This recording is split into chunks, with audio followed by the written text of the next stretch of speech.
नमस्कार, news night में आप सभी का स्वागत है। मैं हूं आपके साथ आरेंद्र। खाड़ी क्षेत्र में जारी संघर्ष के कारण पूरी दुनिया में ऊर्जा सुरक्षा का खतरा बढ़ता जा रहा है। भारत भी इससे अछूता नहीं है। भारत सरकार ने एक बार फिर से स्पष्ट किया है कि एलपीजी की उपलब्धता को लेकर हर संभव प्रयास किया जा रहा है और भारत में ऊर्जा भंडार की कोई समस्या नहीं है। अंतर मंत्रालय प्रेस वार्ता में सरकार ने क्या दी है जानकारी, दिखाएंगे इस खबर को विस्तार से। चर्चा करेंगे कि बंगाल के सियासी हालात की, जहां टीएमसी ने आज अपना घोषणा पत्र जारी किया तो बीजेपी ने इसे कोरे वादे करार दिया है। होगी बात असम, केरल और तमिलनाडु जैसे चुनावी राज्यों की सियासी सरगर्मियों की भी। इसके अलावा भी दिखाएंगे देश दुनिया की हर जरूरी और महत्वपूर्ण खबर।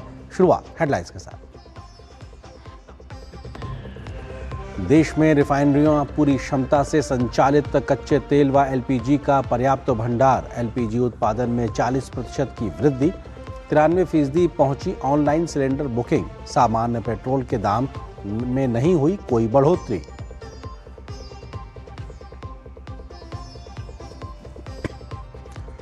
वित्त मंत्री निर्मला सीतारमण ने की नए आयकर अधिनियम 2026 के राष्ट्रीय जागरूकता अभियान प्रारंभ 2026 की शुरुआत। कहा, नए आयकर नियमों की जानकारी हर नागरिक तक पहुंचाना सरकार का लक्ष्य।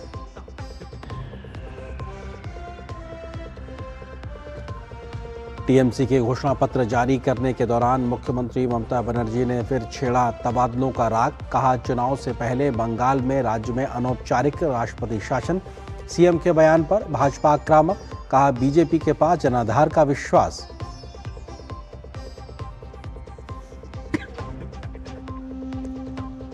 असम के मुख्यमंत्री हिमंता बिस्वा शर्मा ने जलुकबारी सीट से दाखिल किया अपना नामांकन। बड़ी जीत का किया दावा। केरल में कांग्रेस की फाइनल लिस्ट में वरिष्ठ नेता के सुधाकरन का टिकट कटने से सियासत तेज।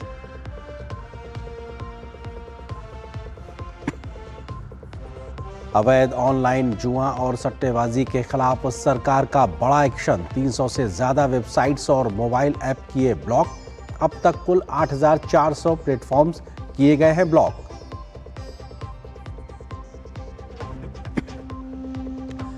इजरायली हमले में आईआरजीसी के प्रवक्ता अली मोहम्मद नैनी की मौत का दावा। ईरान की खाड़ी देशों से ऊर्जा ठिकानों पर ताबड़तोड़ जवाबी कार्रवाई। डीजीसीए ने पश्चिम एशिया के 9 देशों के ऊपर से उड़ान भरने से बचने के दिए निर्देश।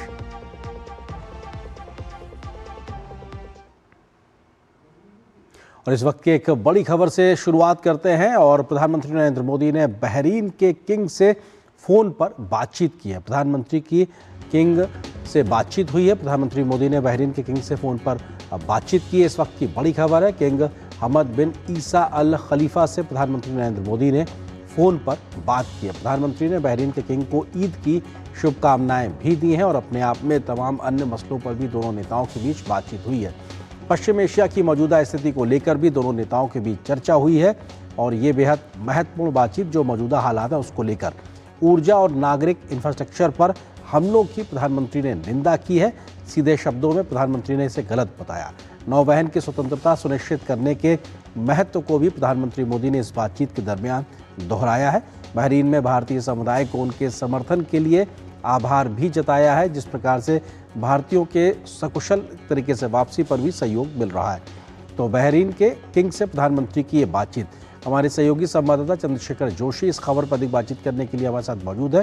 चंद्रशेखर, प्रधानमंत्री की बहरीन के किंग के साथ बातचीत और ये एक लगातार वो सिलसिला है जब हम देख रहे हैं प्रधानमंत्री खाड़ी के तमाम मित्र देशों के प्रमुखों से बात करके स्थिति को शांत करने की कोशिश कर रहे हैं। साथ ही साथ भारतीयों की सुरक्षा को सुनिश्चित करना भी कहीं ना कहीं फोकस दिखाई पड़ रहा है।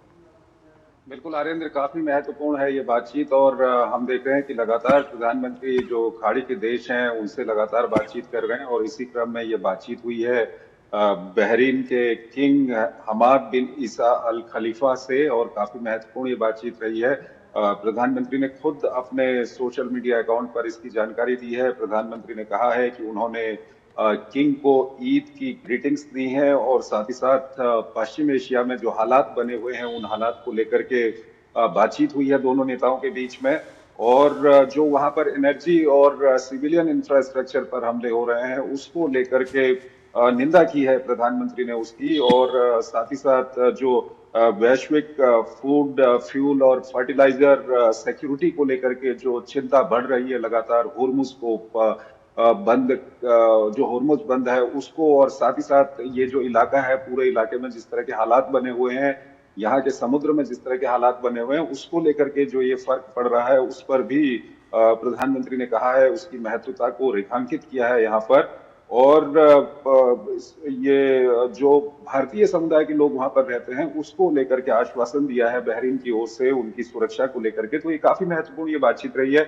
और हम देख रहे हैं कि प्रधानमंत्री लगातार खाड़ी के देशों से प्रधानमंत्री ने बातचीत की, कल फ्रांस के राष्ट्रपति से भी बातचीत की, और उससे पहले हमने देखा कि प्रधानमंत्री ने इजराइल के प्रधानमंत्री से भी जब से ये युद्ध शुरू हुआ है तब उन्होंने बातचीत की, ईरान के राष्ट्रपति से उनकी बातचीत हुई। तो प्रधानमंत्री लगातार जो भारत का पक्ष है कि बातचीत और डिप्लोमेसी से इस मामले को सुलझाया जाए, और साथ ही साथ शांति की कितनी इस वक्त पे जरूरत है, उसके अलावा जो फर्क पड़ रहा है सप्लाई चेन पे, जिस तरह से हमले हो रहे हैं एनर्जी इंफ्रास्ट्रक्चर पे, सिविलियन इंफ्रास्ट्रक्चर पे, और जो एक तरह की चिंता पूरी बनी हुई है इस इलाके को लेकर के, भारत लगातार अपना पक्ष रख रहा है। चंद्रशेखर, हमने देखा कल ही प्रधानमंत्री ने 5 विश्व नेताओं से बात की और आज भी हमने देखा, जस्ट अभी जो हम जिक्र कर रहे हैं बहरीन के किंग के साथ बातचीत, भारत लगातार फ्री नेविगेशन को लेकर इस इलाके में जो हालात पैदा हो गए उस पक्ष को रख रहा है। आपको लगता है कि एक कंसेंसस कम से कम खाड़ी देशों में बन रहा है, उस लिहाज से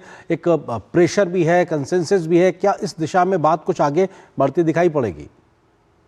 बिल्कुल, भारत की जो अपनी एक नीति रही है कॉन्फ्लिक्ट्स को लेकर के, चाहे रूस और यूक्रेन के बीच में जो युद्ध चल रहा हो, उससे पहले हमने देखा कि जिस तरह से गाजा का तनाव हमने देखा इजराइल का वहां पर, उसको लेकर के, या अभी जो कुछ चल रहा है, भारत लगातार ये कन्वे करते रहता है कि ये युद्ध का समय नहीं है। और प्रधानमंत्री विभिन्न मंचों पे कई नेताओं से उनकी मुलाकात हुई है, उन्होंने भारत के संदेश को कन्वे किया है। इजराइल गए थे प्रधानमंत्री, वहां पे इजराइल की जो संसद है केनेसेट में, वहां पर जो भारत का पक्ष है वो प्रधानमंत्री ने रखा। और अभी जब ये मामला चल रहा है, जिस तरह से तनाव चल रहा है और इसका पूरा फर्क पूरी दुनिया पर देखा जा रहा है, दुनिया की सप्लाई चेन बाधित हो गई है, ऊर्जा सुरक्षा काफी खतरे में पड़ गई है, ऐसे में हम देखें कि प्रधानमंत्री लगातार इन नेताओं से बातचीत कर रहे हैं। और साथ ही साथ इस इलाके की हम बात करें तो वहां पर 90 लाख से 1 करोड़ के बीच में भारतीय वहां पर रहते हैं, उनको लेकर के भारत की अपनी चिंता है, उसको लेकर के प्रधानमंत्री नेताओं से बातचीत कर रहे हैं। भारत सरकार जो है लगातार इसमें लगी हुई है कि अपने लोगों को वहां से निकाल के लाया जाए। अभी तक लाखों लोगों को वहां से सरकार ला पाने में कामयाब हुई है। ईरान में कई लोग फंसे थे, उनको आर्मीनिया के जरिए भारत लाया जा रहा है। तो भारत काफी चिंतित है इसको लेकर के। चंद्रशेखर, क्योंकि प्रधानमंत्री ने सीधे तौर पे कहा जो सिविल एसेट्स पे हमला होना, ऊर्जा जो भंडारण क्षमताएं फैसिलिटीज़ हैं उन पे हमला होना, ये सीधे शब्दों में इसकी निंदा की, और ऐसे में संकट गहराता हुआ दिखाई पड़ रहा है। भारत अपनी तमाम कंसर्न्स को लगातार मित्र देशों के साथ में साझा कर रहा है, क्योंकि ऊर्जा सुरक्षा की चिंता पूरी वैश्विक चिंता के तौर पर बदलती दिखाई पड़ रही है। जो हाल फिलहाल के कुछ दिन गुजरे हैं और लगातार जो फैसिलिटीज़ हैं एनर्जी की, उन पर हमले हो रहे हैं।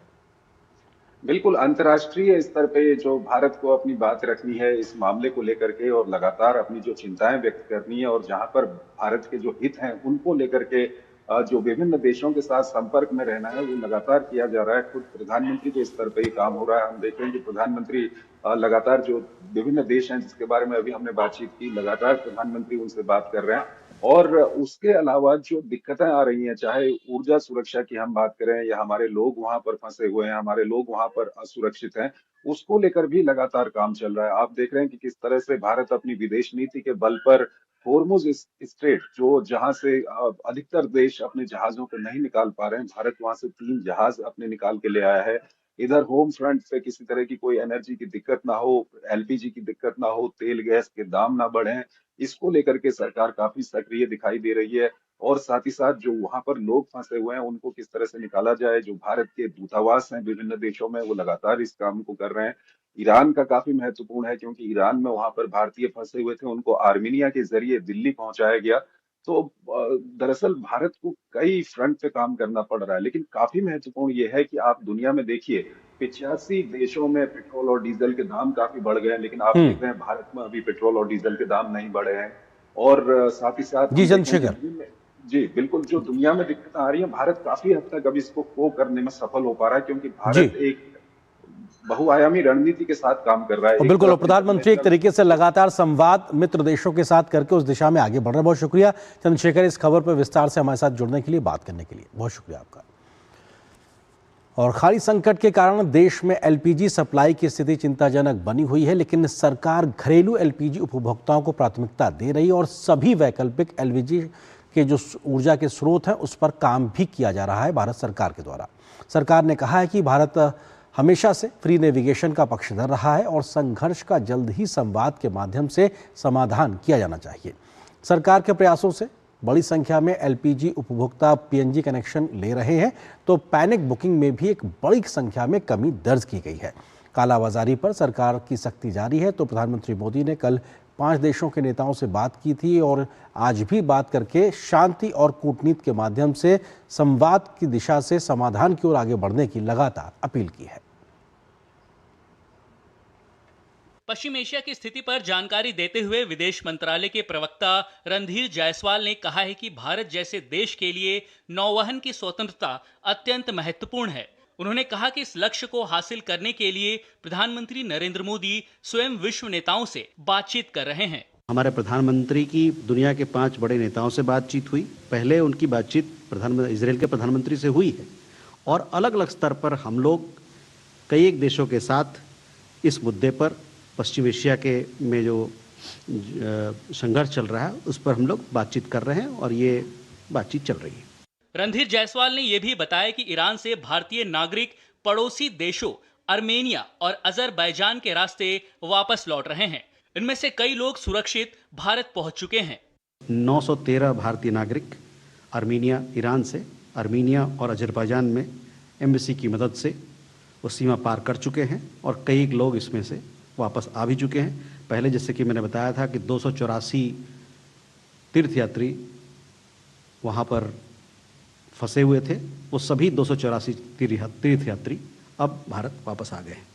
देश में एलपीजी और अन्य आवश्यक आपूर्ति की स्थिति को लेकर पेट्रोलियम मंत्रालय की संयुक्त सचिव सुजाता शर्मा ने कहा कि स्थिति चिंताजनक जरूर है, लेकिन उपभोक्ताओं को एलपीजी सिलेंडर की आपूर्ति बिना किसी बाधा के जारी है। उन्होंने बताया कि देश में घरेलू एलपीजी उत्पादन में 40% की बढ़ोतरी हुई है और कहीं भी गैस की कमी नहीं है।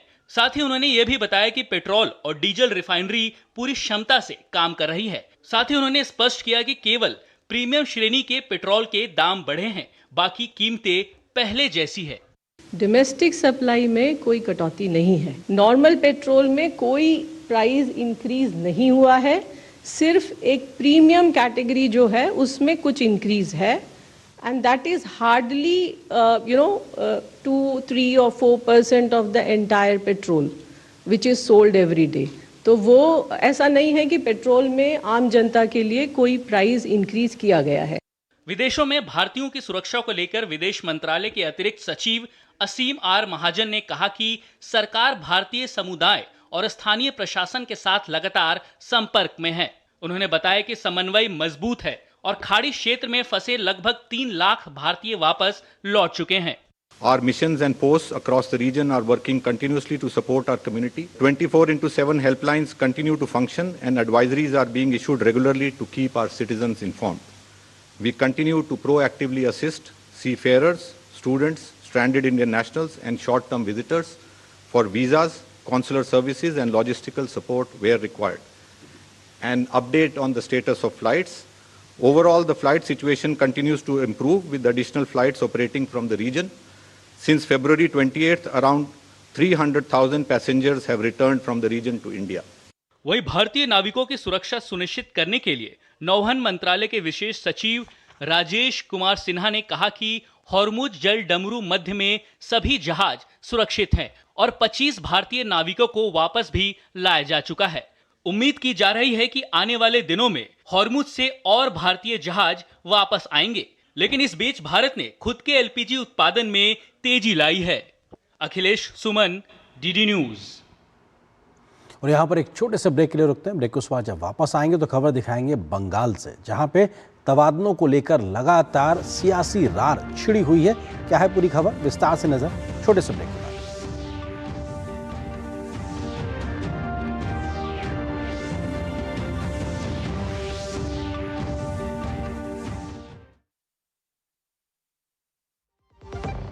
महाशय धर्मपाल जी के 130वें जन्मदिन पर MDH मसालों पर पाइए 10% एक्स्ट्रा। अब स्वाद के साथ बचत भी। अब पाइए बचत ही बचत। वाह, गाय तुम्हारी माता है ना? तो पशुहार के नाम पर जहर क्यों खिलाता है? अनसन हटा, दिल से खिला, सिर्फ कपिला, देश का नंबर 1 पशु आहार। मेरी पसंद, मेरी पसंद, मेरी पसंद, मेरी पसंद, हमारी पसंद, हम सबकी पसंद। मजबूत देश का मजबूत सरिया हो गया स्टील। गोल्डी छोले मसाले, जहाँ जाए रिश्ते बनाए। गोल्डी लाए हैं फ्रेश लॉक टेक्नोलॉजी, जो रखे मसालों को हर समय फ्रेश। बढ़ता है, खेलता है, झूलता उछलता है, दौड़ता कभी कभी दौड़ कराता है, आगे आगे बढ़ता है इंडिया, अमूल दूध पीता है इंडिया। चमकी चाट से क्या बना है? क्या बना है? आलू चाट या फ्रूट चाट, स्वाद बनाए चमकी चाट, स्वादिष्ट पकोड़े और बरसात, हर चमकी चाट है इसकी जान, चमकी चाट है इसकी जान, हर जुबान पे ये छाया। अब बताओ स्वाद आया? आया। असली स्वाद सिर्फ चमकी चाट। मसाले सच MDH। और ब्रेक के बाद अब बात करते हैं चुनावी राज्यों से जुड़ी हुई खबरों की।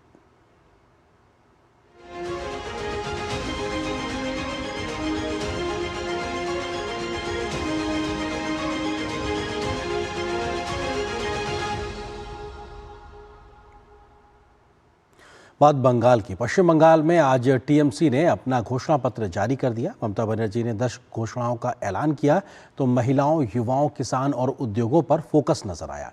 दीदी के वादों के बाद बीजेपी ने इन्हें खोखला वादा करार दिया है। इस बीच बंगाल में प्रशासनिक फेरबदल का मामला कोलकाता हाईकोर्ट की दहलीज पर पहुंच गया है तो शुभेंदु अधिकारी ने ममता बनर्जी पर अपने लेटर हेड पर सीईसी को चिट्ठी लिखने को लेकर आचार संहिता के उल्लंघन का आरोप लगाया है। पश्चिम बंगाल में विधानसभा चुनाव की घोषणा के बाद चुनावी पारा चढ़ा हुआ है।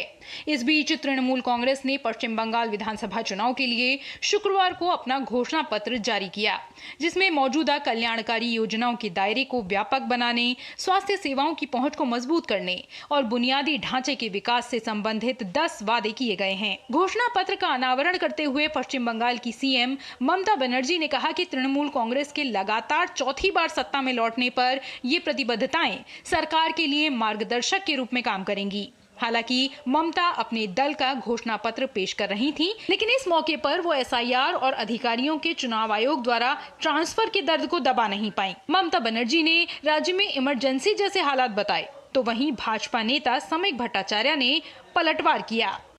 यह तो अघोषित नहीं, घोषित राष्ट्रपति शासन जैसा कर दिया गया है। राष्ट्रपति शासन लगाकर मोदी जी को चुनाव लड़ना पड़ रहा है। बंगाल के लोगों से इतना डर। अगर भारतीय जनता पार्टी राष्ट्रपति शासन लगाकर चुनाव में जाता तो बहुत पहले ही हो जाता। हमारा जो बीजेपी का कार्यकर्ता है ना, उसको जवाबदारी करना पड़ता है हर गली में, हर मोहल्ला में। वो आप किसी चाय की दुकान से किसी जगह की नुक्कड़ और नुक्कड़ से लेकर किसी यूनिवर्सिटी कैंपस, हम लोगों के पास लोग यही सवाल करते हैं कि क्यों नहीं अभी तक 356 इम्पोज कर दिया गया। महामहिम राष्ट्रपति का साथ तृणमूल कांग्रेस का जो व्यवहार है उसका बारे में जैसा टिप्पणी तृणमूल कांग्रेस किया है, उसका बाद इस सरकार कैसा है, तो ऐसे वो बोलते जाएगी। लोग ममता बनर्जी को पहचान लिया। पश्चिम बंगाल में मुख्यमंत्री ममता बनर्जी के पत्रों की संख्या जितनी बढ़ रही है, तबादलों की संख्या भी उतनी ही बढ़ती जा रही है। 10 आईपीएस अधिकारियों के बाद अब 6 जिला अधिकारियों को भी चुनाव आयोग ने अन्य राज्यों में पर्यवेक्षक के रूप में भेज दिया है। मुख्य सचिव, गृह सचिव, डीजी, डीसी और पुलिस कमिश्नर के बाद चुनाव आयोग सिर्फ पुलिस अधीक्षकों के तबादले तक नहीं रुका। गुरुवार रात तक कुल 16 आईएएस और आईपीएस अधिकारियों को तमिलनाडु और केरल में पर्यवेक्षक बनाकर भेजा गया। चुनाव आयोग का लक्ष्य है निष्पक्ष और स्वतंत्र चुनाव करवाना। अधिकारियों के तबादले को लेकर फिलहाल तृणमूल सांसद कल्याण बनर्जी ने कलकत्ता हाईकोर्ट में मामला दायर किया है। तो वहीं भाजपा नेता दिलीप घोष ने कहा कि ममता कितनी ही कोशिशें कर लें, लेकिन राज्य में बदलाव तो तय है। अनुच्छेद 324 चुनाव आयोग को शक्तियां देता है, लेकिन ये शक्तियां कानून के शासन और संविधान के अधीन ही रहनी चाहिए। मनमाने तबादले इस कसौटी पर खरे नहीं उतरते। आयोग चुनावों की देखरेख करता है, वो सरकारें नहीं चलाता। ममता बनर्जी को सुझाव देने की, पूछने की अधिकार नहीं है। उन्होंने 15 साल क्या प्रशासन चलाया, यहाँ के ऑफिसर लोगों के साथ क्या व्यवहार किया है, ये सबको मालूम है। इसलिए आज उनके हाथ में कुछ है ही नहीं, इसलिए चिट्ठी लिखने कोई फायदा नहीं। भरोसा रखिए, इसी चुनाव कमीशन के ऊपर सारा देश भरोसा करता है।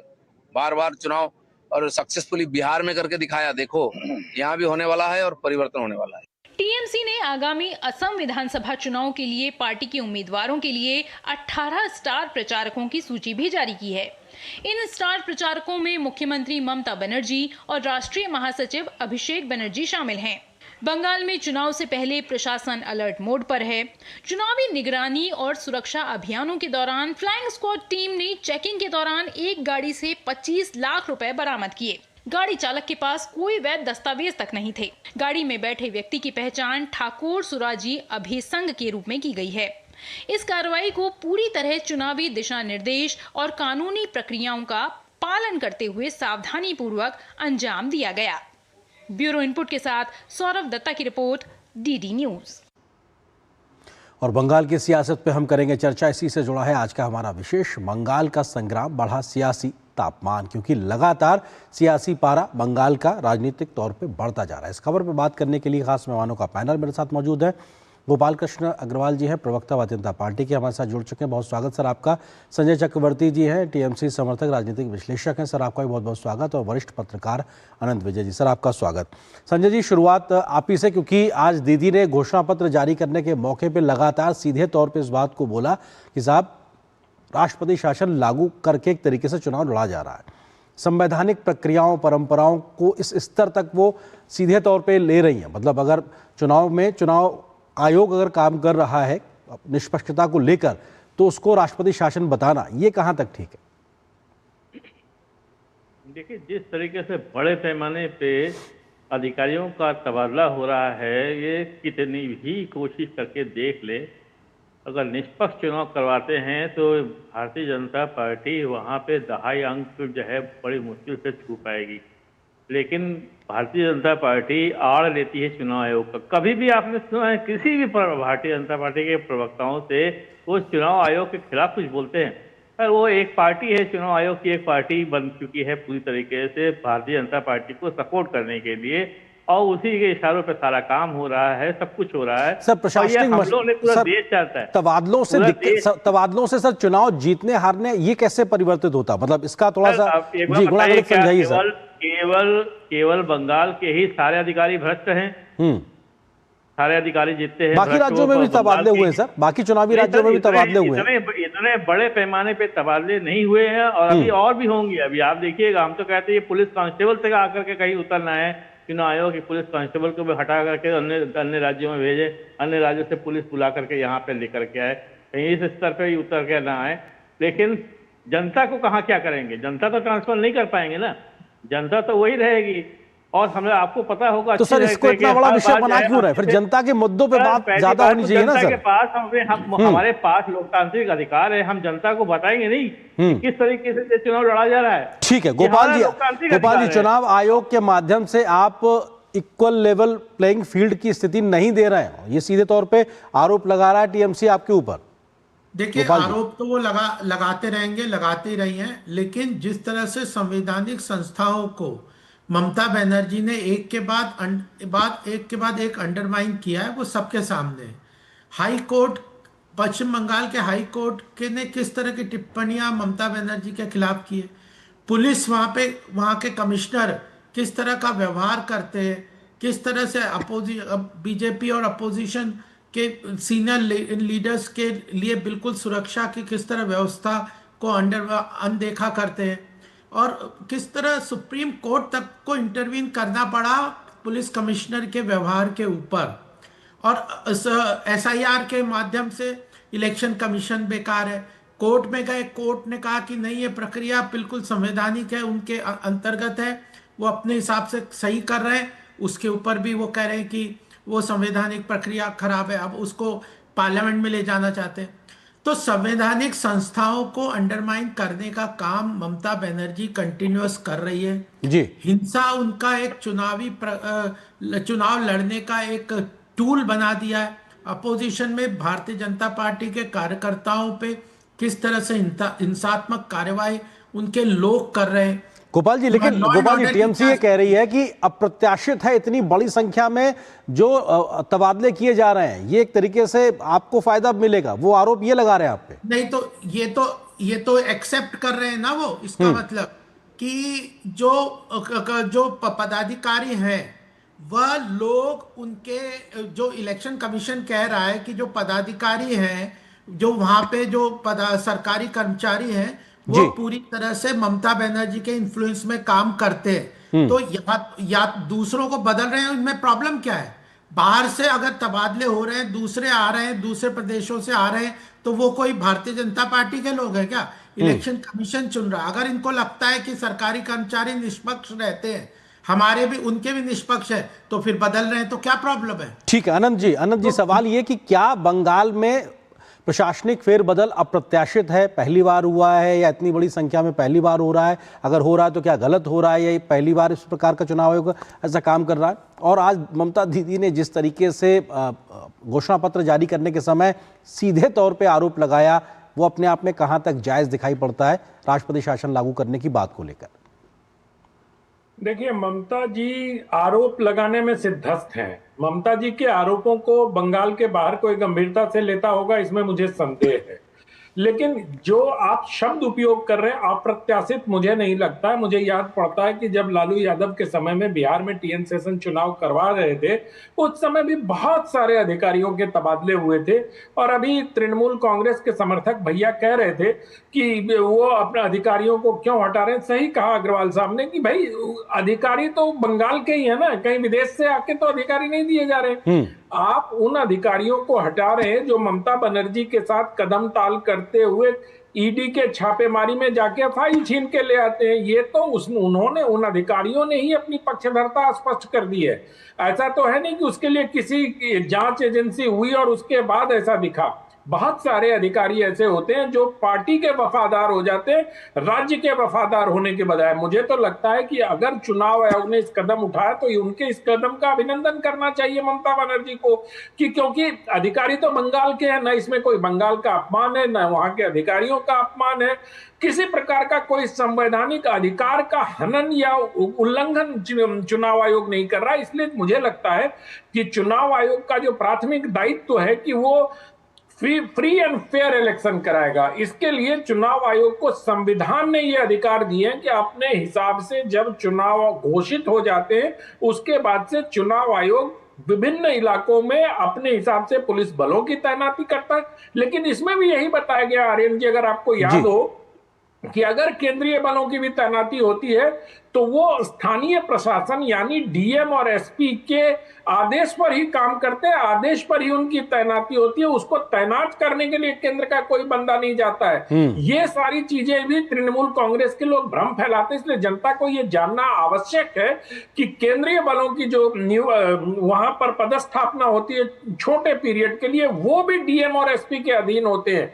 तो इसलिए ये और भी आवश्यक है कि डीएम और एसपी ऐसे व्यक्ति हों जिनकी किसी पार्टी में आस्था ना होकर भारत के संविधान और पश्चिम बंगाल की राज्य व्यवस्था में आस्था हो। ठीक है संजय जी, सवाल ये उठता है कि 3 टर्म के बाद में जब आप चौथे टर्म के लिए जा रहे हैं, तो ऐसे में जनता के मुद्दे आपके द्वारा 3 टर्म के द्वारा किया गया विकास कार्यों का रिपोर्ट कार्ड आप लेकर जाएं, बजाय उसके आप SIR, ट्रांसफर, इन तमाम मसलों को लेकर कि साहब यहाँ राष्ट्रपति शासन लागू कर दिया गया, इन सब चीजों को लेकर आप जो असली मुद्दे हैं उनसे ध्यान भटकाने की कोशिश कर रहे हैं क्या?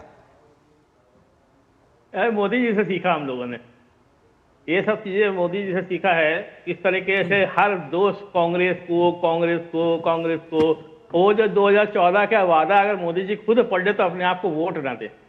और जो उन्होंने 2014 वादा किया था, काला धन आएगा, 2000 करोड़ रोजगार दिया जाएगा, और 2022 में सबको मकान मिल जाएगा। तो ये हम लोगों ने मोदी जी से सीखा हुआ है, वही तो सिखाते, गुरु तो हम लोग वही, महागुरु वही है वो। नहीं, आप 2011 में आ गए थे सर, 2011 में दीदी आ गई थी, मोदी जी 14 में आए हैं केंद्र में। तो देखिए महागुरु वो बन चुके हैं ना सर, वो पूरे विश्व में। नहीं, तो मतलब आप ये कह रहे हैं कि बीजेपी से, मोदी जी से आप लोग सीख रहे हैं, मतलब आप उनको अपना गुरु मान रहे हैं। हाँ, उम्र से गलतियों को भी दूसरों पे थोप रहे हैं। क्योंकि आप जानते हैं मोदी जी जो है भ्रम फैलाने में 2001 से जो है सन 2000 से जो है वो मुख्यमंत्री रहे हैं। वो गुजरात मॉडल का भ्रम फैला करके जो है केंद्र में आ गए। उसके बाद जो है बहुत सारे पत्रकार और चैनल उनके चाटुकारिता करते मतलब इस बात का तर्क देते देते संजय जी आप ये स्वीकार रहे हैं कि असल मुद्दों से आप भी ध्यान भटकाने को लेकर सहमत हैं सैद्धांतिक तौर पे, आप इस बात को स्वीकार रहे हैं। तो क्या ये सच है, टीएमसी के असल मुद्दों से ध्यान भटकाने के लिए इस प्रकार के मुद्दे उठा रही है, आपने सैद्धांतिक तौर पर स्वीकारा है इसको? पहली बात तो ये है कि सबसे बड़ी चीज, अगर हम जनता का विश्वास न जीत पाए होते तो आज तक भारतीय जनता पार्टी पंचायत चुनाव से लेकर, उपचुनाव से लेकर, लोकसभा चुनाव से लेकर विधानसभा चुनाव तक हम लोग को हरा नहीं पाई। ये सर आपने पंचायत चुनाव कहा तो मुझे याद आ गया, आनंद जी उसमें बेहतर बताएंगे कितनी ज्यादा सीटें थी जहां पे प्रत्याशी खड़े नहीं हुए और क्यों नहीं खड़े हुए, ये मामला सुप्रीम कोर्ट तक पहुंचा था। उस विषय पे आता हूं। गोपाल जी, थोड़ा समय की सीमा है। गोपाल जी वो ये कह रहे हैं कि साहब बीजेपी से और मोदी जी से ही सीखा, वो ये कह रहे हैं कि गोपाल जी, संजय जी एक सेकंड आपके आरोप का जवाब ले लेते हैं। गोपाल जी, संजय जी आपके आरोप का जवाब ले लेते हैं। गोपाल जी वो ये कह रहे हैं कि साहब बीजेपी से सीख रहे हैं कि साहब असल मुद्दों से ध्यान कैसे भटकाना है, वो आप पे आरोप लगा रहे हैं। नहीं, ये स्वीकारोक्ति तो इन्होंने करी दी कि ये मुद्दों से, असल मुद्दों से ध्यान जनता का हटाने का कोशिश कर रहे हैं, क्योंकि इन लोगों ने कुछ काम। संजय जी आपकी बात आ गई, दूसरे को रखने दीजिए, थोड़ा पैनल का मर्यादा को ध्यान रखें प्लीज। हाँ, किससे सीखा ये अलग बात है, लेकिन इनकी स्वीकारोक्ति ये है कि ये असल मुद्दे से ध्यान जनता का हटाना चाह रहे हैं, हटाने का प्रयास कर रहे हैं, क्योंकि जनता के अपने वादे ये पूरे नहीं कर रहे। दूसरी बात क्या है, वहां पे क्या चल रहा है, वहां पे पूरी तरह से एक कॉकस का राज चल रहा है, एक अराजकता का राज चल रहा है। महिलाएं सुरक्षित नहीं है, विकास नहीं है, वहां पे इन्फिल्ट्रेशन पूरी तरह से हो रहा है, वहां पे डेमोग्राफिक चेंजेस हो रहे हैं, वहां पे जिस तरह डर का माहौल क्रिएट कर रहे हैं, असंवैधानिक तरीके से काम कर रहे हैं। अब वहां पे परिवर्तन के लिए पूरी तरह से जनता तैयार है। इस बार भाजपा सरकार बनेगी और वही फ्रस्ट्रेशन है इनका कि इस बार मुद्दों की बात ना करके, अब इन्होंने वो प्रॉमिस किया, अरे आप इतने साल से 2011 से सत्ता में है, अब आप आगे आप प्रॉमिसेस कर रहे हैं, आपने मेट्रो नहीं लाए, वहां पे सरकारी योजनाओं को वहां पे लागू नहीं होने दिया, प्रधानमंत्री किसान सम्मान निधि नहीं जा पा रही, प्रधानमंत्री आवास योजना जी जारी, भ्रष्टाचार जिस तरह से कर रहा है, जिस तरह से अभिषेक बनर्जी का सिंडिकेट वहां पे सत्ता चला रहे हैं, तो ये सारे मुद्दे हैं जो जनता समझ चुकी है और पूरी तरह से जो ममता का जो पूरा कार्यकाल है उसको पूरी तरह से नकार के परिवर्तन का समय आ गया है और भारतीय जनता पार्टी उस परिवर्तन को कंटिन्यूअसली इंप्लीमेंट करेगी, विकास करेगी और जनता के मुद्दों को वहां पे इन्फिल्ट्रेशन, बॉर्डर सिक्योरिटी। ठीक है सर।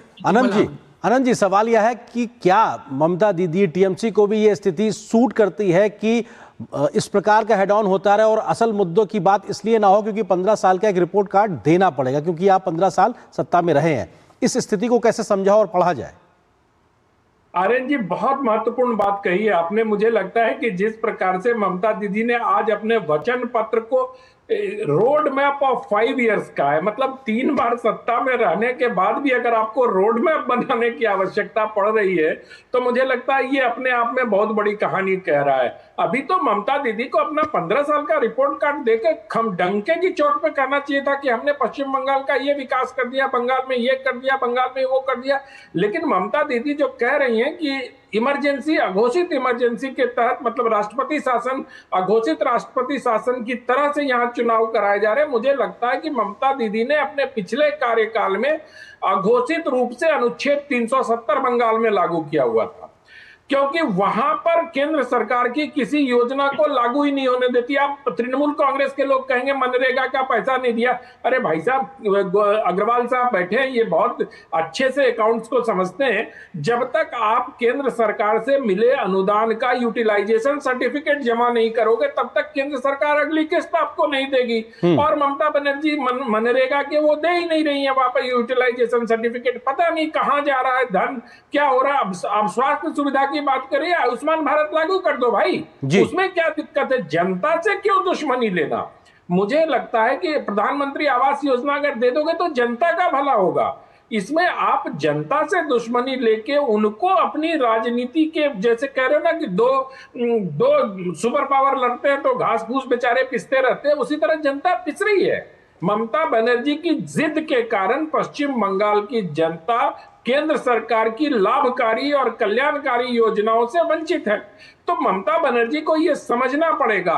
और इस बार आर्यन जी, एक बात में मुझे 10 सेकंड अलाउ करिएगा, मैं बोल के अपनी बात समाप्त करूंगा। इस बार ममता बनर्जी का जो फ्रस्ट्रेशन दिखाई दे रहा है, जिस प्रकार से वो निरंतर आक्रामक होकर सुप्रीम कोर्ट में गाउन पहन के चले आना, यहाँ वो कर देना। आज एक कहीं किसी जगह उन्होंने कह दिया बंगाल का विभाजन कर देगी बीजेपी, जबकि केंद्रीय गृह राज्य मंत्री नित्यानंद राय स्पष्ट रूप से इसको मना कर चुके हैं। बिल्कुल। लेकिन उनको तो कोई एक ऐसा संवेदना वाला मुद्दा उठाना है जिसके आधार पर जनता का वोट उनको मिल सके। लेकिन जिस प्रकार से उन्होंने मुस्लिम कम्युनिटी को पैम्पर किया है, बंगाल की जनता ममता बनर्जी से कहीं ना कहीं अंदर ही अंदर बहुत खफा है। बिल्कुल। और हालांकि आज हुमायूं कबीर का भी बयान आया कि कोई ना कोई एक मुस्लिम या तो मुख्यमंत्री बनेगा, वो अपनी पार्टी का जिक्र कर रहे हैं, तो नहीं बना तो कहीं ना कहीं शायद हमारी तरफ से उप मुख्यमंत्री होगा, वो इस प्रकार का भी दावा कर रहे हैं। हालांकि भावनात्मक मुद्दों पर ज्यादा तरजीह देकर कई बार चुनाव को अपने पक्ष में करने की कोशिश दिखाई पड़ती है। ये बंगाल में भी कई बार होता रहा। फिलहाल वक्त इतनी अनुमति दे रहा। तीनों मेहमानों को बहुत बहुत शुक्रिया हमारे साथ जुड़ने के लिए, इस विषय पर विस्तार से बात करने के लिए शुक्रिया। और यहाँ पर एक छोटे से ब्रेक के लिए रुकते हैं, बहुत जल्द वापस आते हैं। महाशय धर्मपाल जी के 130वें जन्मदिन पर MDH मसालों पर पाइए 10% एक्स्ट्रा। अब स्वाद के साथ बचत भी। अब पाइए बचत ही बचत। जब धरती चीर कर निकलता है लोहे का पत्थर और मिलता है मोंगिया के जोश से, फिर तपता है, पिघलता है और बनता है फौलाद। अब होता है सरिया सारी खूबियों के साथ। मोंगिया स्टील, मजबूत देश का मजबूत सरिया। टर टर टर टर सिस्टर बीना का मैसेज आया है, अर्जेंट। लिखा है मेरे बच्चे के ट्रीटमेंट के लिए 1 लाख रुपए चाहिए डॉक्टर, तुरंत भेज दीजिए प्लीज। सिस्टर बीना, मैं पहले सिस्टर बीना को फोन करके पूछूंगी फिर भेजूंगी, क्योंकि मैं मूर्ख नहीं हूँ। Well done doctor. यूपीआई कहता है अगर पहचान के व्यक्ति से भी ऐसे मैसेज आए तो हो सकता है कि उनके मैसेजिंग ऐप हैक्ड हो। तो पहले नॉर्मल कॉल करके चेक करो और कहो मैं मूर्ख नहीं हूँ। जाइए आप भी किसी का टेस्ट लीजिए। पढ़ता है, खेलता है, झूलता उछलता है, दौड़ता कभी कभी दौड़ कराता है, आगे आगे बढ़ता है इंडिया, अमूल दूध पीता है इंडिया। छोले बने तो गोल्डी छोले मसाले, जहाँ जाए रिश्ते बनाए। गोल्डी लाए हैं फ्रेश लॉक टेक्नोलॉजी, जो रखे मसालों को हर समय फ्रेश।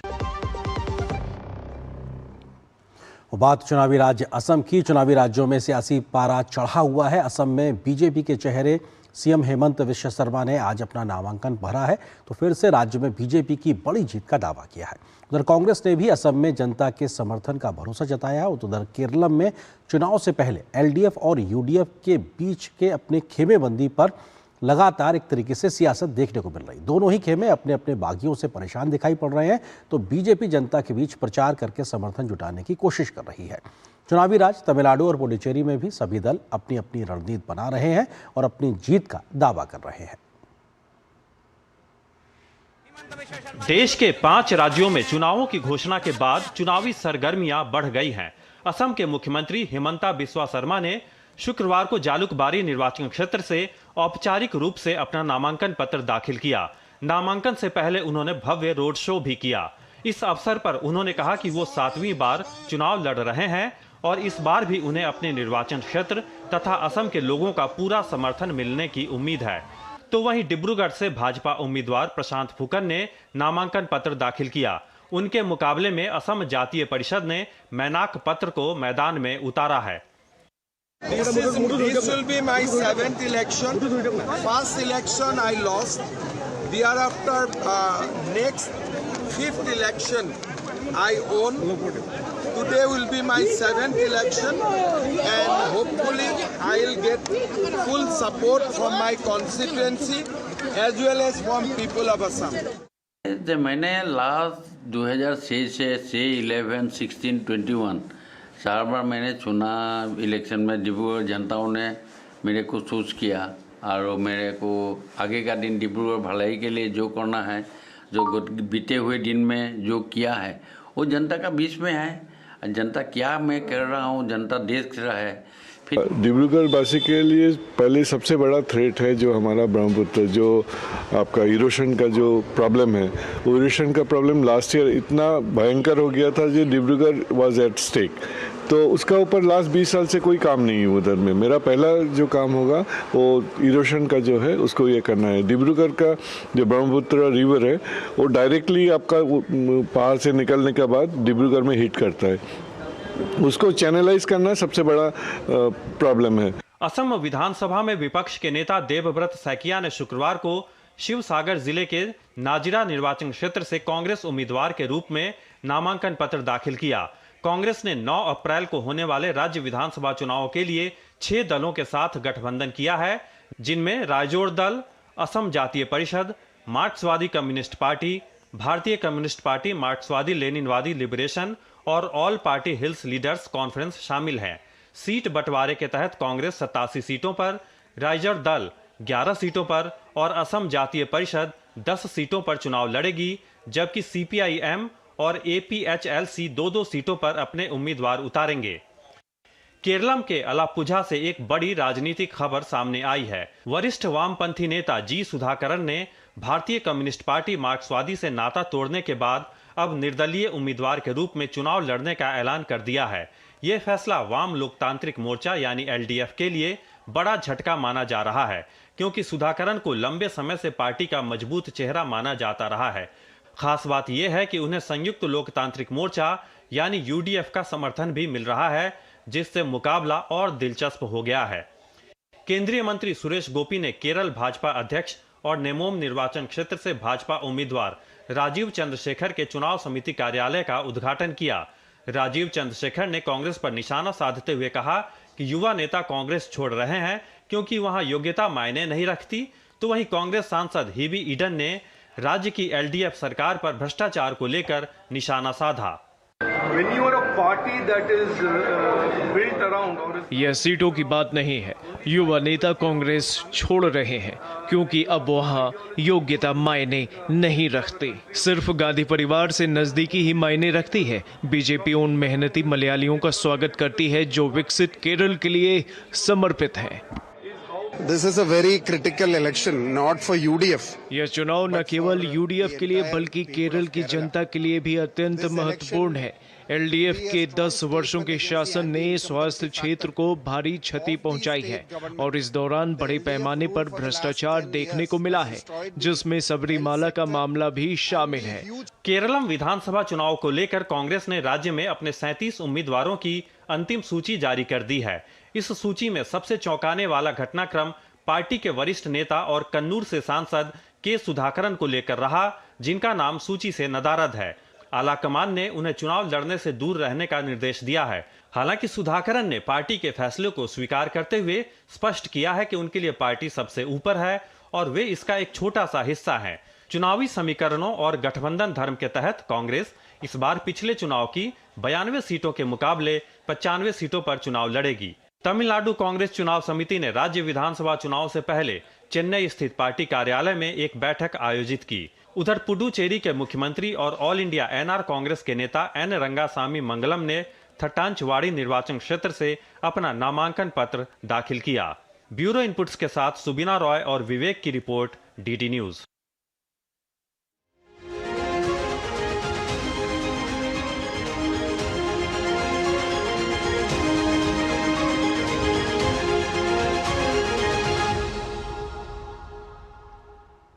और यहाँ पर एक और छोटे से ब्रेक ले रुकते हैं। महाशय धर्मपाल जी के 130वें जन्मदिन पर MDH मसालों पर पाइए 10% एक्स्ट्रा। अब स्वाद के साथ बचत भी। अब पाइए बचत ही बचत।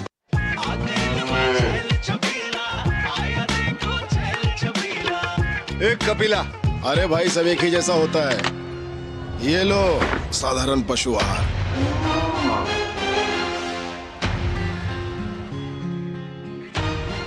इस देश की हर माँ, बच्चे, बूढ़े, जवान, खिलाड़ी, डॉक्टर, इंजीनियर सबको गाय भैंस की दूध की शक्ति पर भरोसा है। पर जब इन पशुओं को कपिला पशु आहार मिलेगा तभी तो दूध सिर्फ ज्यादा ही नहीं शक्ति से भरपूर भी होगा। और ये सच जानते हुए चंद पैसों के लिए तुम देश का भरोसा तोड़ दो। माफ कीजिए। कपिला पशु आहार, देश का नंबर 1 पशु आहार। मेरी पसंद। मेरी पसंद। मेरी पसंद। मेरी पसंद।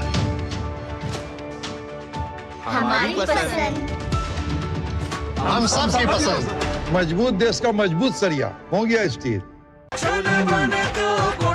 गोल्डी छोले मसाले, जहाँ जाएं रिश्ते बनाएं। गोल्डी लाए हैं फ्रेश लॉक टेक्नोलॉजी, जो रखे मसालों को हर समय फ्रेश। पढ़ता है, खेलता है, झूलता उछलता है, दौड़ता कभी कभी दौड़ कराता है, आगे आगे बढ़ता है इंडिया, अमूल दूध पीता है इंडिया। खाने में मेरी क्वीन के लिए क्या है? किंग मटर पनीर, किंग बैगन भरता, king veg pulao, king palak paneer kofta. ये सब किंग क्यों? क्योंकि ये सब बना है MDH किचन किंग से आपका बॉस। MDH किचन किंग, असली किचन किंग। MDH। देश भर में टैक्स व्यवस्था को और अधिक सरल और पारदर्शी बनाने की दिशा में एक बड़ा कदम उठाया गया है। केंद्रीय वित्त मंत्री निर्मला सीतारमण ने आज प्रारंभ 2026 नामक एक राष्ट्रव्यापी अभियान की शुरुआत की है। इस अभियान का मुख्य उद्देश्य है नए आयकर नियमों की जानकारी देश में हर नागरिक तक पहुंचाना, ताकि लोग न केवल अपने अधिकारों को समझें बल्कि टैक्स से जुड़ी प्रक्रियाओं को भी आसानी से अपना सकें। प्रारंभ 2026 के जरिए जागरूकता, पारदर्शिता और सरलता तीनों को एक साथ आगे बढ़ाया जाएगा। 1 अप्रैल 2026 से लागू होने जा रहे देश में नए आयकर अधिनियम से ठीक पहले सरकार ने करदाताओं तक नए आयकर कानून को सरल तरीके से पहुंचाने के लिए राष्ट्रव्यापी अभियान की शुरुआत की है। इस अभियान को नाम दिया गया है प्रारंभ 2026। नई दिल्ली में आयोजित विशेष समारोह में वित्त मंत्री निर्मला सीतारमण ने प्रारंभ 2026 के तहत टैक्स कानून को करदाताओं तक सरल भाषा में पहुंचाने के लिए कई कदमों की शुरुआत की। वित्त मंत्री ने अपने संदेश में स्पष्ट कहा कि करदाताओं को देश के विकास में एक पार्टनर के तौर पर देखना चाहिए। I expect every officer to internalize the spirit of this new law. The taxpayer is not your adversary. The taxpayer is your partner in nation building. वित्त मंत्री ने अपने संदेश में स्पष्ट किया कि आयकर विभाग को अपने संवाद कार्यक्रम को देश के हर जिले और हर तहसील तक लेकर जाना चाहिए। संवाद कार्यक्रम में सरल और स्थानीय भाषा का इस्तेमाल हो, करदाताओं के समय और कार्यों का सम्मान किया जाए और तकनीक का बेहतर इस्तेमाल हो। युवा प्रोफेशनल्स को कर प्रणाली से जोड़ा जाए और अगली पीढ़ी के लिए टैक्स लिटरेसी कैंपेन चलाया जाए। कर की चोरी को रोकने के लिए तकनीक का प्रभावी इस्तेमाल किया जाए और इस बात को सुनिश्चित किया जाए कि जो लोग जानबूझकर कर की चोरी कर रहे हैं, तकनीक के माध्यम से उन्हें जरूर पकड़ा जाए। वित्त मंत्री ने इस बात पर भी जोर दिया कि नए अधिनियम को पुराने अधिनियम की तरह जटिल बनाने से भी रोका जाना चाहिए। इस अवसर पर वित्त मंत्री ने प्रधानमंत्री द्वारा AI समिट में उठाए गए मानव विजन की याद दिलाते हुए कहा कि नया आयकर अधिनियम कानून की जड़ें ईमानदारी की नींव पर टिकी होनी चाहिए। M stands for moral and ethical system. A stands for accountable governance. N stands for national sovereignty. A again stands for accessible and inclusive AI, because we are going to use AI. We need to have ethical AI. We need to have accessible AI. We need to have inclusive AI. And lastly, the last letter, V, valid and legitimate systems. इस अवसर पर वित्त मंत्री ने income tax की नई website का भी शुभारंभ किया वहीं राजस्व सचिव ने जानकारी दी कि आने वाले दिनों में नए आयकर कानून को लेकर देश भर में 300 से ज्यादा वर्कशॉप्स का आयोजन किया जाएगा। वित्त मंत्री ने आयकर कानून को बनाने में संसद की सिलेक्ट कमेटी का भी आभार व्यक्त किया। Ajay Mishra, DD news, Delhi. और यहाँ पर एक और छोटे से ब्रेक के लिए रुकते हैं। ब्रेक के उस पार वापस आएंगे तो खबर दिखाएंगे मिडिल ईस्ट के संकट को लेकर, जहां युद्ध जारी है, जिसकी वजह से ऊर्जा संकट भारी है।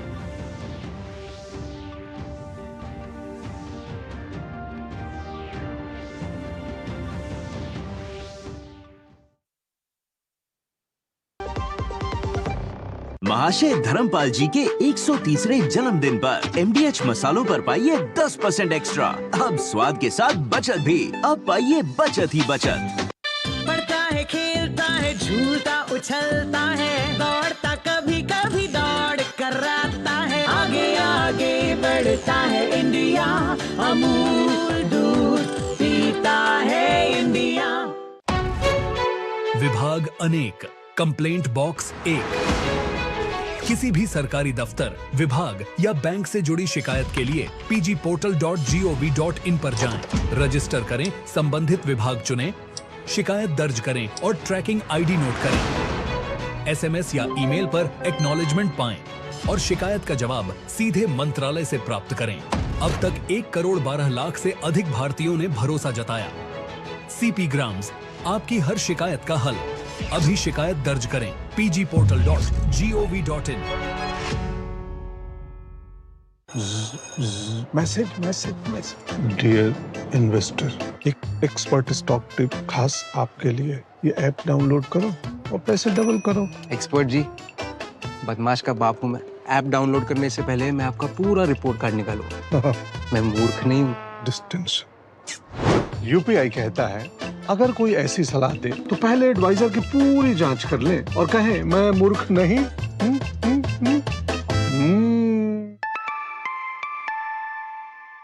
जाइए, आप भी किसी का टेस्ट लीजिए। गोल्डी छोले मसाले, जहाँ जाएं रिश्ते बनाएं। गोल्डी लाए हैं फ्रेश लॉक टेक्नोलॉजी, जो रखे मसालों को हर समय फ्रेश। मिडिल ईस्ट में जारी संघर्ष का आज 21वां दिन है और ये जंग और ज़्यादा घातक होती दिखाई पड़ रही है। दोनों ओर से एक दूसरे के तेल भंडारों पर हमले जारी हैं। तो इजराइल के हमले में IRGC के प्रवक्ता जनरल अली मोहम्मद नैनी की मौत हो गई। नैनी को ईरान की रणनीतिक योजना में महत्वपूर्ण माना जाता था। इस बीच अमेरिका के साथ उसके कई मित्र देशों ने भी स्ट्रेट ऑफ होर्मुज में सुरक्षित नेविगेशन के लिए अपनी प्रतिबद्धताओं को जताया है, जिसके बाद इस इलाके में संघर्ष और ज़्यादा गहराने की आशंकाएं भी पैदा हो गई हैं। इस युद्ध के चलते इस पूरे इलाके में ना तो ईद की रौनक देखने को मिल रही है और ना ही फारसी नववर्ष का जश्न दिखाई पड़ रहा है। न तो ईद की रौनक, न फारसी नववर्ष का जश्न। तेल रिफाइनरी पर हमला, ईरान के हमले से कुवैत दहला। होर्मुज में तेल टैंकर को सुरक्षित रहा, IRGC लेगा रिस्क चार्ज। पश्चिम एशिया में जारी इजराइल ईरान संघर्ष को 3 हफ्ते पूरे होने वाले हैं, लेकिन तनाव कम होने की बजाय और बढ़ता ही जा रहा है। युद्ध की शुरुआत 28 फरवरी 2026 से हुई, जब अमेरिका और इजराइल ने ईरान पर हवाई हमले किए, जिसमें सुप्रीम लीडर अली खामनेई सहित कई वरिष्ठ अधिकारी मारे गए। अब ये संघर्ष क्षेत्रीय स्तर पर फैल चुका है, जिसमें खाड़ी देशों के ऊर्जा ढांचे भी निशाना बन रहे हैं। इस संघर्ष के बीच ईरान सहित खाड़ी देशों में न तो ईद की रौनक दिखाई दे रही है, न ही लोग फारसी नववर्ष के जश्न में शरीक हो रहे हैं। यरूशलेम और अन्य इजरायली शहरों में रात भर सायरन और हमलों की आवाजें गूंजती रही। तेहरान पर जारी हमलों में इस्लामिक रिवॉल्यूशनरी गार्ड कॉर्प्स के प्रवक्ता जनरल अली मोहम्मद नैनी की मौत हो गई। नैनी को ईरान की रणनीतिक योजना में महत्वपूर्ण माना जाता था। उनकी मौत को ईरानी सेना के लिए बड़ा झटका बताया जा रहा है। वहीं खाड़ी क्षेत्र में ऊर्जा सुविधाओं पर हमले तेज हो गए हैं। ईरान ने कुवैत की एक तेल रिफाइनरी पर ड्रोन हमला किया, जिसमें काफी नुकसान हुआ है। UAE, सऊदी अरब और बहरीन भी मिसाइल ड्रोन हमलों की रिपोर्ट की। हालांकि वैश्विक तेल और गैस कीमतें शुक्रवार को कुछ हद तक स्थिर रहीं, लेकिन ऊर्जा बाजार में चिंता बनी हुई है। इस बीच ईरान ने स्ट्रेट ऑफ होर्मुज में एक सुरक्षित कॉरिडोर बनाया है, जहां से केवल IRGC द्वारा मंजूर और रजिस्टर्ड जहाज ही गुजर सकेंगे, जिसके बदले उनसे फीस यानी टैक्स लिया जाएगा। जानकारी के मुताबिक चीन, पाकिस्तान, इराक और मलेशिया जैसे देश सीधे ईरान से बात कर रहे हैं ताकि उनके जहाज सुरक्षित निकल सकें। इस बढ़ते तनाव के बीच भारत के नागरिक उड्डयन महानिदेशालय ने महत्वपूर्ण एडवाइजरी जारी की है। डीजीसीए ने एयरलाइंस को Iran, Iraq, Israel, Jordan, Kuwait, Lebanon, Qatar, UAE और बहरीन जैसे संवेदनशील एयर स्पेस से पूरी तरह दूर रहने का निर्देश दिया है, जबकि ओमान और सऊदी अरब के ऊपर सीमित उड़ान की अनुमति दी है। डीजीसीए ने एयरलाइंस को 32,000 फीट से नीचे उड़ान पर रोक लगा दी है। एयरलाइंस को सेफ्टी रिस्क असेसमेंट, मजबूत कंटिजेंसी प्लान तैयार करने और नोटेम्स पर लगातार नजर रखने को कहा गया है। ये एडवाइजरी तुरंत प्रभावी है और 28 मार्च 2026 तक लागू रहेगी, जिसकी समीक्षा स्थिति के आधार पर की जा सकती है। संघर्ष में कोई तत्काल शांति की संभावना नजर नहीं आ रही है, जिसके चलते वैश्विक स्तर पर ऊर्जा सुरक्षा और समुद्री व्यापार प्रभावित हो रहा है। Bureau report, DD news. Hormuz strait के हालात के चलते फ्रेट बीमा और वॉर रिस्क चार्ज तेजी से बढ़े हैं, लेकिन इस चुनौती के बीच भारत मजबूती से खड़ा है। सरकार ने समय रहते रिलीफ योजना लागू कर निर्यातकों को सुरक्षा कवच दिया है ताकि व्यापार बिना रुके जारी रहे और अर्थव्यवस्था पर असर कम से कम पड़े। कैसे है इस प्रकार की ये योजना, आइए जानते हैं इस रिपोर्ट में। और इस खबर को आप देखिए और मुझे दीजिए अनुमति। नमस्कार। पश्चिम एशिया में बढ़ते तनाव ने पूरी दुनिया के व्यापार और सप्लाई चेन को झटका दे दिया है। खास तौर पर हॉर्मुज स्ट्रेट के आसपास हालात ऐसे बन गए हैं कि जहाजों को रास्ता बदलना पड़ रहा है। समुद्री यात्रा लंबी हो रही है, ट्रांसशिपमेंट पोर्ट्स पर भारी भीड़ है और ऊपर से युद्ध जैसे हालात के कारण फ्रेट चार्ज, बीमा प्रीमियम और वॉर रिस्क सरचार्ज तेजी से बढ़ गए। यानी इसका सीधा असर व्यापार पर पड़ रहा है, जिसका सबसे ज्यादा असर निर्यातकों पर पड़ता दिख रहा है। ऐसे में आपके मन में सवाल उठ रहा होगा कि इस समस्या का समाधान क्या है? भारत सरकार इस संकट के समय में क्या कदम उठा रही है?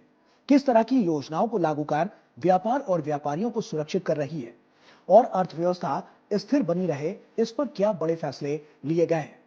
साथ ही इन सब का आपके जीवन पर क्या असर पड़ेगा, आइए आपको बताते हैं।